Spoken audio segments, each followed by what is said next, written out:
Langsung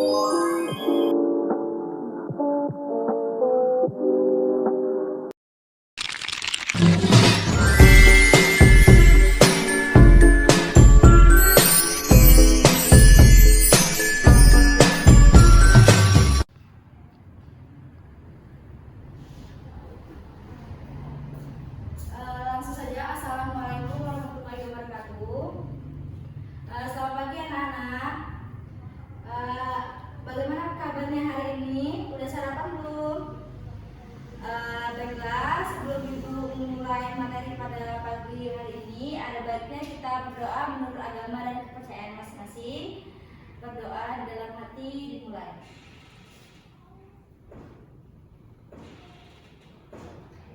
Berdoa selesai. Di sini ibu mau nanya, kita absen terlebih dahulu ya. Ada yang nggak masuk hari ini? Oh, nihil ya. Jadi untuk kelas 4 hari ini semuanya masuk semua ya, hadir semua ya. Jadi untuk hari ini tidak ada yang izin atau apa ya. Baik, sebelum itu ibu langsung saja memaparkan materi kita tentang memahami dan mengenal penulisan, tanda baca, ejaan pada cerpen. Ada yang tahu tanda baca itu apa dan pengertian ejaan itu apa? Baik, di sini langsung saja ibu jelaskan pengertian tanda baca. Tanda baca merupakan tanda yang dipakai dalam istilah ejaan. Contohnya seperti titik, koma, titik dua. Tanda baca ini berperan untuk menunjukkan struktur dan organisasi suatu tulisan dan juga intonasi serta jeda yang dapat di sewaktu pembacaan. Dan pengertian ejaan, ada yang tahu pengertian ejaan itu apa? Baik, pengertian ejaan itu adalah keseluruhan peraturan bagaimana melambangkan bunyi-bunyi ujaran, bagaimana menetapkan tanda-tanda baca, bagaimana memotong-motong kata suatu dalam bagaimana menggabungkan kata. Dan di sini ada fungsi tanda baca. Ibu akan menjelaskan fungsi tanda baca itu ada 5. Yang pertama, mengatur adanya jeda ketika kita membaca suatu kalimat. Yang kedua, mengatur intonasi dalam pembacaan suatu kalimat. Yang ketiga, ada memberikan penegasan kalimat. Contohnya seperti kalimat tanya, kalimat perintah, dan lain-lainnya. Yang keempat, untuk menggambarkan struktur kata atau kalimat yang ada di dalam sebuah tulisan. Yang terakhir, untuk menunjukkan tata kata yang ada di dalam sebuah tulisan. Jadi pengertian ejaan dan pengertian tanda baca itu tidak jauh dari lambang kata atau lambang dari titik, koma, dan titik dua dalam suatu kata. Jadi selanjutnya ada macam-macam ejaan. Macam-macam ejaan itu terdiri dari 4 menurut para ahli semua. Jadi di sini ibu akan menjelaskan macam-macam ejaan yang ibu ringkas saja supaya anak-anak bisa memahami dan mengerti apa arti dari ejaan dan macam-macam ejaan. Yang pertama, ejaan Van Aphouse, disebut juga ejaan balai pustaka. Masyarakat pengguna bahasa menerapkan sejak tahun 1901 sampai 1947. Ejaan ini merupakan karya Chan Van Aphouse, dibuat dalam kitab logat Melayu dari tahun 1901. Ciri khas ejaan Van Aphausen, ejaan ini digunakan untuk menuliskan kata-kata Melayu menurut model yang dimengerti. Jadi ejaan ini dituliskan untuk orang-orang Melayu atau orang Belanda yang dapat dimengerti tulisannya, seperti negara-negara Belanda saja yang bisa memahami dan mengerti ejaan dan penulisan menurut ejaan Van Aphausen, yaitu menggunakan huruf Latin dan bunyi yang mirip Jadi yang bisa menggunakan kata-kata dan bisa menggunakan ejaan ini hanya bangsa Melayu atau bangsa Belanda. Yang kedua ada ejaan publik atau ejaan Suwandi. Ejaan publik dimuat dalam surat keputusan Menteri Pendidikan dan Kebudayaan Master Suwandi nomor 264 tanggal 19 Maret 1947, sebab ejaan ini disebut sebagai ejaan Suwandi. Sistem ejaan Suwandi merupakan sistem ejaan Latin untuk bahasa Indonesia. Jadi ejaan publik atau ejaan Suwandi ini merupakan ejaan Latin untuk bangsa Indonesia, untuk bahasa Indonesia. Yang bisa memahami dan mengerti ejaan publik ini hanya bangsa Indonesia yang dapat menggunakan bahasa Indonesia. Yang ketiga ejaan Malindo. Ada yang tahu singkatan Malindo itu apa? Singkatan Malindo itu adalah Melayu Indonesia. Ejaan Malindo adalah suatu ejaan dari perumusan ejaan Melayu dan Indonesia.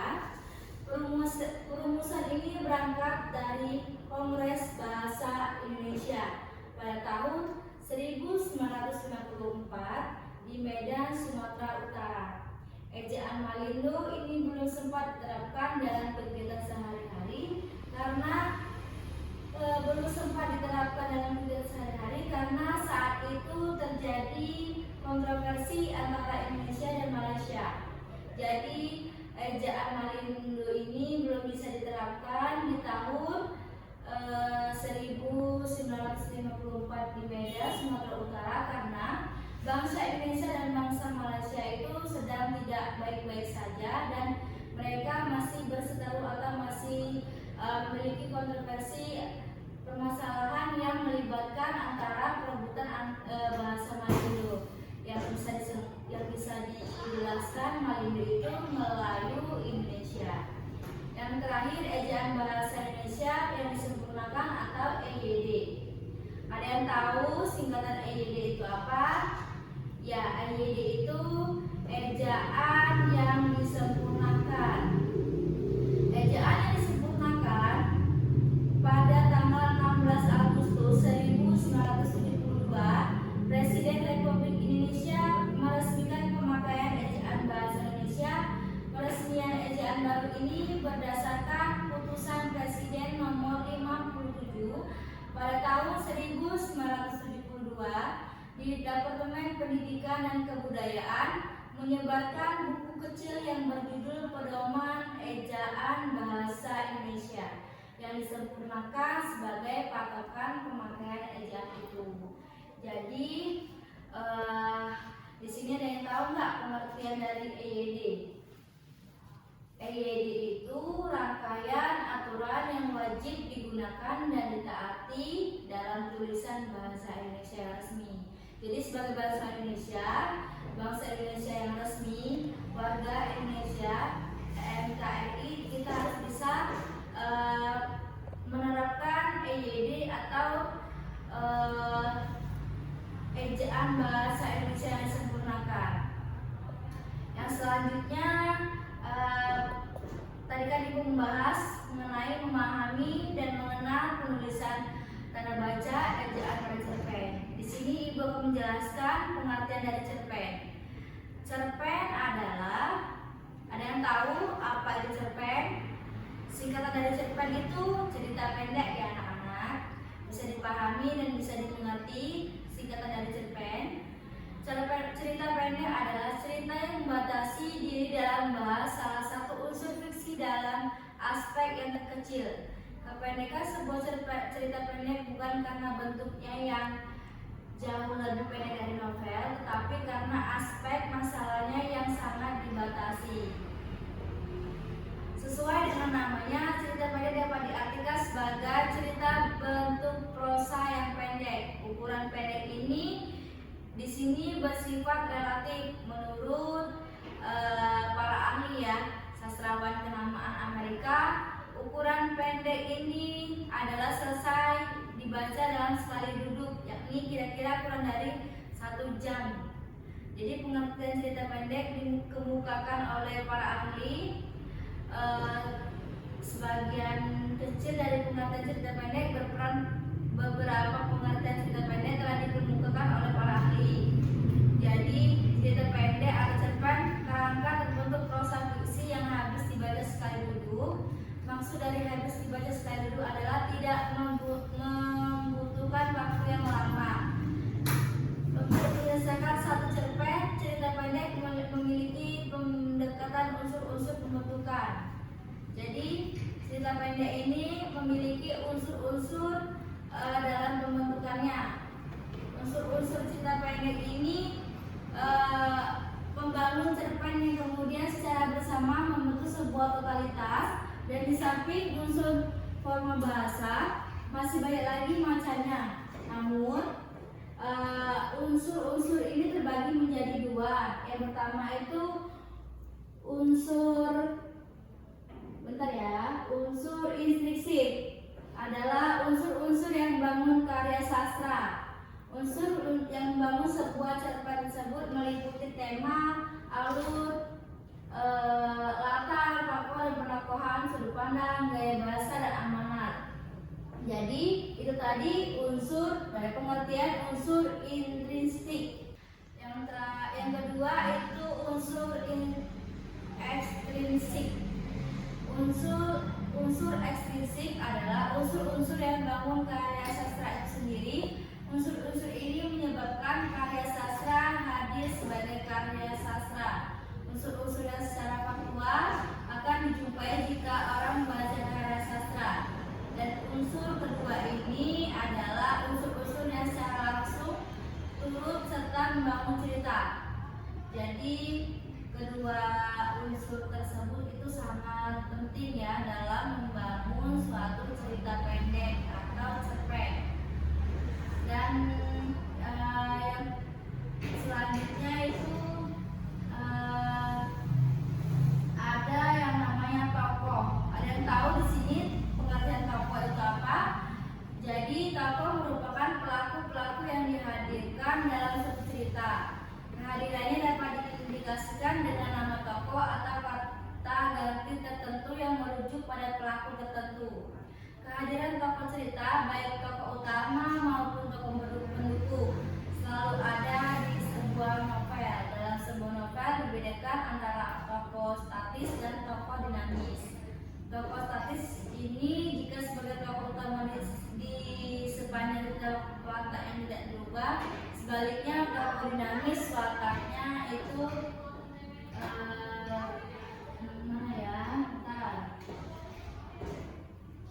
wataknya sebagai seorang tokoh yang mengalami perubahan secara cerita berlangsung.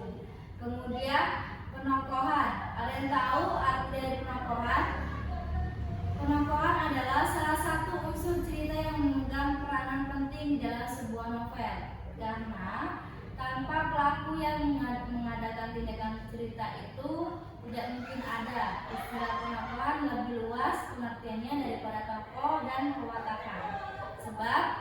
Sebab ini sekaligus mencakup masalah siapa tokoh cerita, bagaimana pewatakan, dan bagaimana penempatan, bagaimana penulisannya dalam sebuah cerita sehingga sanggup memberikan gambaran yang jelas kepada pembaca. Jadi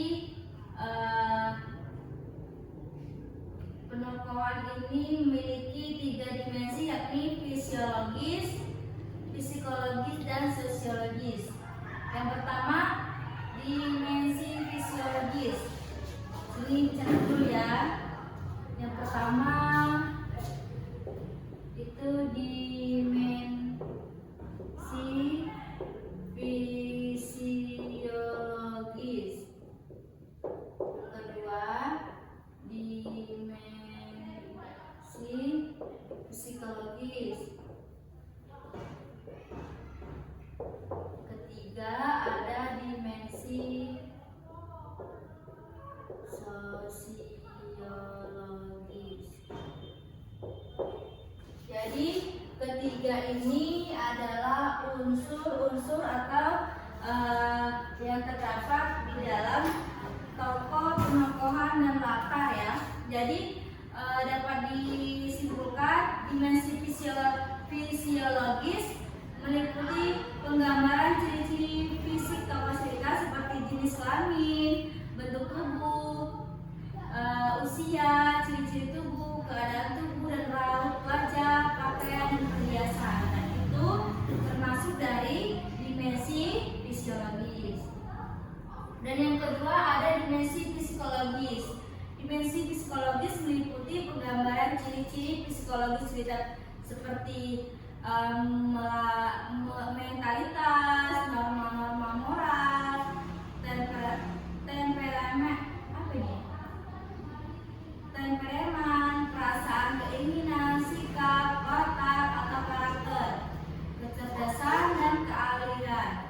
Dan yang ketiga ada dimensi sosiologis. Dimensi sosiologis meliputi penggambaran ciri-ciri sosial tokoh seperti status sosial, jabatan, pekerjaan sosial, pendidikan, kehidupan pribadi, kehidupan keluarga, pandangan hidup. Jadi dalam rangka menggambarkan dimensi psikologis dan sosiologis pada tokoh ceritanya, para pendengar ada yang melakukan secara langsung dengan metode diskursif atau eksklusif, dan ada pula melakukan secara tidak langsung dengan metode dramatik.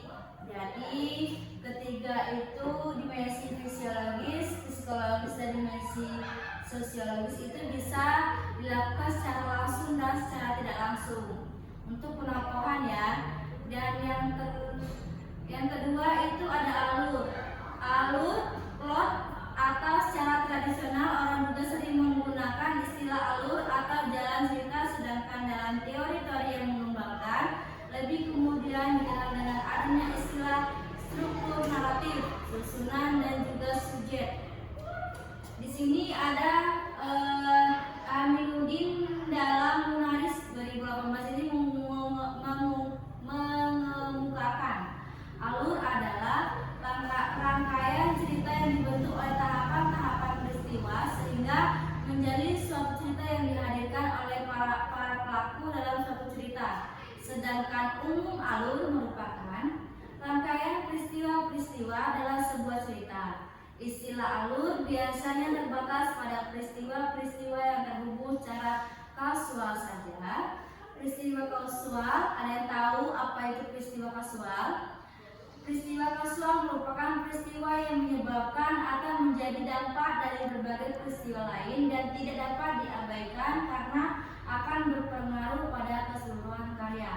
Jadi peristiwa kausal ini tidak bisa diabaikan ya, karena bisa berdampak pada karya yang kita buat atau karya cerpen yang kita buat untuk alur, tokoh dan penokohan. Yang terakhir itu ada latar. Latar itu tempat ya.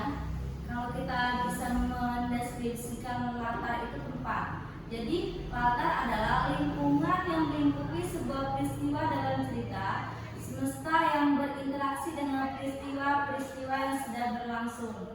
Latar atau setting disebut juga sebagai landas tungku, menyerang pada pengertian tempat, hubungan, waktu dan lingkungan sosial tempat terjadinya peristiwa-peristiwa diceritakan. Latar adalah lingkungan yang meliputi sebuah peristiwa dalam cerita semesta yang berinteraksi dengan peristiwa-peristiwa yang sedang berlangsung. Sedang berlangsung. Kemudian dapat dikelompokkan latar bersama dengan tokoh-tokoh plot. Itu tadi ada di ada di alur,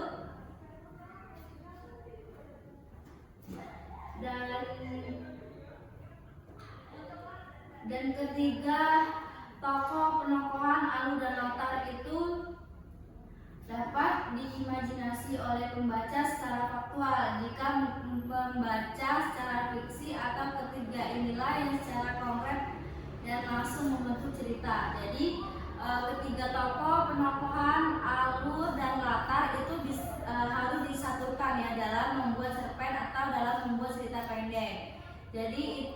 tadi materi dari ibu, jadi dapat ibu tulis di sini, kalian dapat memahami ya.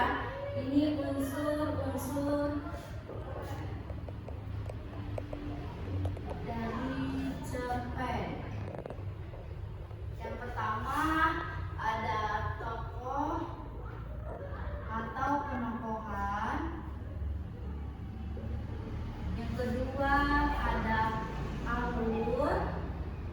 Yang ketiga ada latar. Jadi yang dapat dijelaskan tadi itu ada di pengertian cerpen dan unsur-unsur dari cerpen. Jadi ketiga ini termasuk dari unsur cerpen jikalau nanti kita akan membuat cerita pendek atau tema yang berbentuk cerita yang singkat. Baik, itulah tadi materi dari ibu. Jika ada salah, ibu mohon maaf. Kepada Allah ibu mohon ampun. Ibu akhiri. Wabillahi taufiq wal hidayah. Wassalamualaikum warahmatullahi wabarakatuh.